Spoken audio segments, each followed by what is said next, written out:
For this Technique Tuesday, I'm going to go through single leg squats as well as a bunch of different variations and ultimately how to progress up to mastering a single leg squat. So with this exercise, single leg squats can be a really good rehabilitation exercise and also a really great prehabilitation exercise. I have helped so many clients work their way post-surgery for ACLs or post-knee replacement surgeries with single leg squat variations. And I've also helped a lot of clients in the athletic population to really build strong, solid, resilient, bulletproof knees by doing these types of exercises. With a single leg squat, there's many different variations. The one that I typically choose to test out and see how stable someone's knee and hip joint is a single leg squat down from a riser. And what this exercise will do is it really gives you a good starting point where you're going down into the eccentric phase of the exercise and up into the concentric phase. So you can start with a little bit of strength and a little bit of that muscle reflex. So with that, I would stand up here. Now, I wouldn't start someone 5 risers high, but 5 risers high is a point where you want to work to get to and will really show you that you do have some good solid stability and some strength through your kinetic chain, so ankle, knee, and hip all together at once. So as you start here, what you're looking for, foot is nice and strong. I do tend to do this exercise barefoot unless you have really collapsed arches. If that's the case, then you would wear shoes. But barefoot will also show you a little bit of how that arch works, how strong that big toe is and stable is it staying down. And then from here, you want the knee and the hip to align on top of each other as you perform the exercise. It's imperative that you do so. So as I'm up here and I'm going to lower down nice and controlled, I get a little tap and then I drive up, and that's 1 rep. Lower down, little tap, and then I drive up, that's number 2. Where am I feeling this exercise? In the protector of the knee, my VMO, and also my glute med at the side. 2 very, very important muscles to ensure strong, healthy knees, strong, healthy hips, and good stability throughout. Now from a side angle view, essentially the same thing is happening here. As I'm lowering down, the biggest thing that I want to ensure is my heel stays on the floor. I have enough dorsiflexion through my ankle to be able to come forward and perform that squat correctly. So from here, I'm going to lower down, a little tap, and then I drive up. Lower down, a little tap, and then I drive up. You're going to notice how I place my hands out as I lower into that single leg squat. That's to use as a counterbalance. And sometimes it will actually help and improve form if you perform this exercise with just a little bit of weight, something like a 7.5 pound where you can hold out and come back up.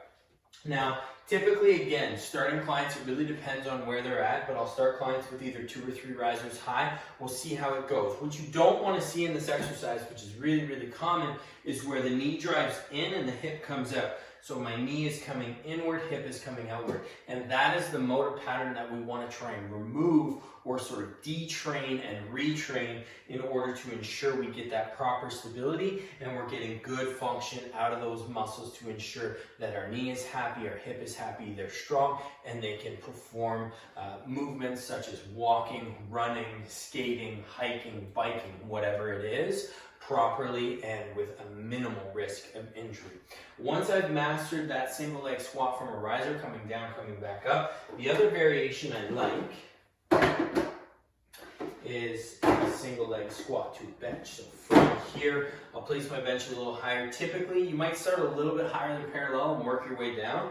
But what you're going to do is same idea. I want my foot, knee, and hip tracking in that same direction. And then I'm going to lower back. I'm going to tap down. And then I drive up with my glute strong through. You're going to notice I'm shaking a little bit. Those are those stabilizers trying to come into play. Typically, rep 1 is the hardest one.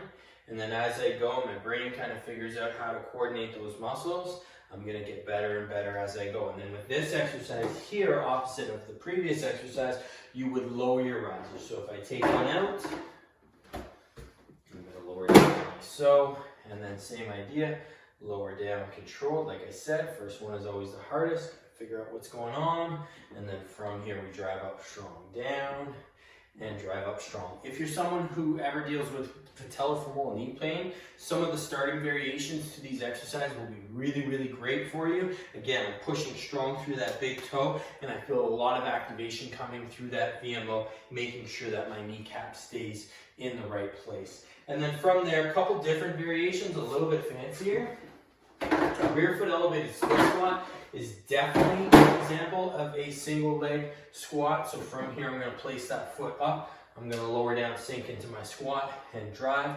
Lower down, sink into my squat and drive. This one here would not be as tricky as the previous variations because you have that back leg up, giving you a bit more stability. But what you can do with this exercise, more so than the other two, is really load it up. So you can do it with dumbbells, you can do it with barbells, front rack grip, goblet grip, totally up to you, and work your way up. Really, really great exercise for not only building that strong stability through your lower body, but also too for building muscle. And then another variation would be what we call a skater squat. So a skater squat is where you might want to start by just holding out and using a little bit of support from the wall, coming back and then driving up. Obviously a very advanced variation.